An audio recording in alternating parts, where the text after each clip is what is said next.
Hello dear students, आज हम लोग इंग्लिश ग्रामर के बारे में स्टडी करेंगे। आज मैं आप लोगों को अंग्रेज़ी ग्रामर के बारे में बताऊंगा और इसमें आप लोगों को बताऊंगा कि अंग्रेज़ी की स्टार्टिंग कहाँ से होती है, अंग्रेज़ी की सबसे छोटी इकाई को क्या बोला जाता है, ठीक। और इसके साथ साथ मैं जो आप लोगों को लेटर, वर्ड और सेंटेंस के बारे में भी बताऊँगा। तो स्टूडेंट्स आइए देखते हैं। सबसे पहले हम देखते हैं अल्फ़ाबेट। अल्फ़ाबेट किसे कहते हैं? अल्फ़ाबेट मीन्स वर्णमाला। तो अल्फ़ाबेट की परिभाषा देख लेते हैं। An alphabet is the collection of all the letters in any language. Definition है an alphabet is the collection of all the letters in any language, अर्थात इन एनी लैंग्वेज किसी भी भाषा में collection of all the letters सभी अक्षरों के समूह को, कलेक्शन में समूह, ठीक। इन एनी लैंग्वेज किसी भी भाषा में collection of all the letters सभी अक्षरों के समूह को अल्फ़ाबेट कहते हैं, ठीक। अर्थात किसी भाषा में अक्षरों के समूह को वर्णमाला कहते हैं। अब स्टूडेंट्स आपके सामने एक टेबल है। इस टेबल में आप देख रहे हैं कि ABC मतलब ए से लेकर जेड तक एक टेबल बना हुआ है, ठीक। ए से लेकर जेड तक जो है जितने भी लेटर्स हैं, जितने भी अक्षर हैं, इन अक्षरों के कलेक्शन को ही, समूह को ही हम क्या बोलते हैं? अल्फ़ाबेट बोलते हैं। अब हम इसमें देखते हैं कि ए से लेकर जेड तक जो है 26 लेटर्स हैं, 26 अक्षर हैं। अब इन 26 लेटर्स को हम 2 टाइप्स में बांट सकते हैं, ठीक। तो पहला टाइप जो आपका होता है वह लेटर होता है, पहला टाइप आपका वावेल होता है और दूसरा टाइप जो है कॉन्सोनेंट होता है। तो वावेल कौन कौन से हैं इसमें, वावेल किसे कहते हैं, कॉन्सोनेंट कौन कौन है, कॉन्सोनेंट किसे कहते हैं, इसको जान लेते हैं। तो स्टूडेंट्स वावेल 5 होते हैं जो निम्न हैं: A, E, I, O और U। A, E, I, O और U को वावेल बोलते हैं, ठीक। जो 5 होते हैं, इनकी संख्या 5 होती है। इसके बाद जितने भी वावेल हैं, इन वावेल को छोड़ने के बाद जितने भी लेटर्स बचते हैं उन लेटर्स को कॉन्सोनेंट कहा जाता है। अर्थात हमारे लेटर्स की संख्या जो है 26 है, 26 है। इन 26 में से हम 5 निकाल देंगे, 21 बचेगा, यही हमारा कॉन्सोनेंट होगा, ठीक। तो वावेल किसे कहते हैं? जिन वर्डों का उच्चारण हम बिना किसी वर्ड की सहायता से करते हैं उन्हें वावेल बोलते हैं।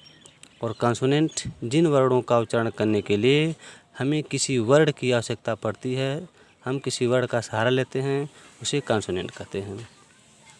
अब बात आती है लेटर्स की। तो लेटर्स स्टूडेंट्स अंग्रेजी वर्णमाला की सबसे छोटी इकाई को लेटर कहते हैं। लेटर का डेफिनेशन देख लेते हैं। A letter is the smallest unit of any language. A letter is the smallest unit of any language, अर्थात एनी लैंग्वेज किसी भी भाषा की स्मॉलेस्ट यूनिट, सबसे छोटी से छोटी इकाई को लेटर कहते हैं, अक्षर कहते हैं, ठीक। किसी भी भाषा की सबसे छोटी इकाई को अक्षर या वर्ड कहते हैं। जैसे ABC मतलब जेड तक, ए से लेकर जेड तक प्रत्येक अक्षर को लेटर्स कहा जाता है। इसके बाद आती है बात वर्ड की। शब्द किसे कहते हैं, शब्द कैसे बनता है? तो शब्द का डिफिनीशन है a group of letters having a meaning is a word. A group of letters having a meaning is a word. अक्षरों का वह समूह है जिसका कोई अर्थ हो शब्द कहलाता है, ठीक। अक्षरों का वह समूह जिसका कोई अर्थ हो वही शब्द कहलाता है। जैसे एग्जाम्पल में टीचर हो गया, स्टूडेंट, पेन, ठीक। इसके बाद जैसे इसको एक्सप्लेन कर लेते हैं। आर धन ए धन यम, ठीक। आर क्या है? लेटर है। ए क्या है? लेटर है। यम क्या है? लेटर है। मतलब इन लेटरों के कलेक्शन को, समूह को ही हम क्या बोलते हैं? वर्ड बोलते हैं। तो आर धन ए धन यम से एक शब्द बन रहा है जो राम है। अब उसी तरह आगे देख लेते हैं। बी धन ओ धन वाई बराबर वाई, ठीक। बी लेटर्स है, ओ लेटर है और वाई लेटर है। इन लेटरों के समूह से शब्द बना Y.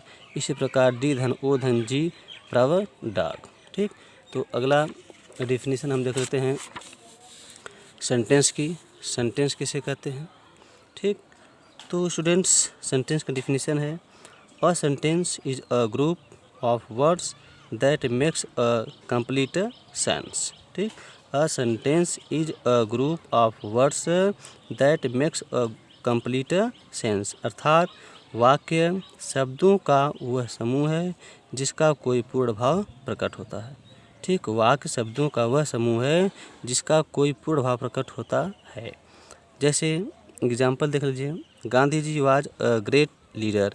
Gandhi ji was a great leader. अब इसमें आप देख रहे हैं कि गांधी जी क्या है, एक वर्ड है, वाज क्या है, वर्ड है, ग्रेट क्या है, वर्ड है, लीडर क्या है, वर्ड है। मतलब ये जितने भी वर्ड हैं, इन वर्डों के कलेक्शन को, समूह को ही हम क्या बोलते हैं, सेंटेंस बोलते हैं।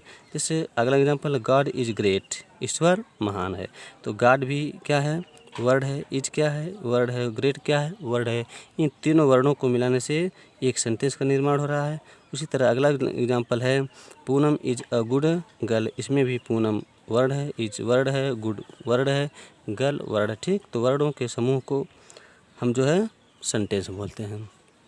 तो स्टूडेंट्स, आज यहीं तक पार्ट 1 में हमने आपको जो है लेटर, अल्फ़ाबेट, लेटर, वर्ड और सेंटेंस के बारे में बताया, और अगले पार्ट 2 में जो है हम सेंटेंस के टाइप्स और सेंटेंस के काइंड्स के बारे में बताएंगे। तब तक के लिए नमस्कार।